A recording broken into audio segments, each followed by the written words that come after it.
నెల్లూరు జిల్లా వెంగంపల్లి కేంద్రంగా జరుగుతున్న రేషన్ బియ్యం అక్రమ రవాణాపై విజిలెన్స్ అధికారులు దాడులు చేపట్టారు.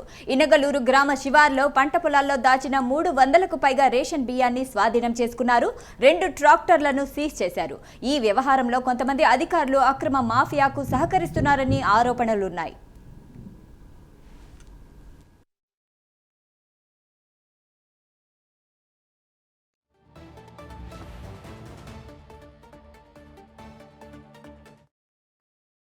తహసీల్దార్ గారిని ఎస్ఐ గారిని ఇన్ఫర్మేషన్ ఇచ్చేసి ఇక్కడ డంప్ చేస్తున్నారనేసి మాకు తెలిసింది.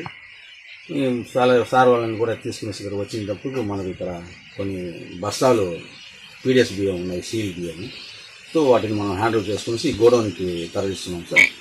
తర్వాత సేమ్ టైం దాని 6A కేసు కూడా నమోదు చేస్తున్నాం సార్. వచ్చేసి మనకు ఈ ట్రాక్టర్ బాడీ వెనకాల ఉండే బాడీ 2 బాడీలు స్వాధీనం చేస్తున్నాం.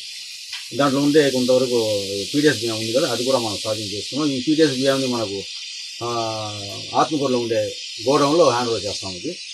దీన్ని వచ్చేసి మన ట్రాక్టర్ బాడీని బ్యాక్ ఉండే బాడీని మనకు ఎస్ఐ గారికి హ్యాండ్ ఓవర్ చేస్తాం సార్.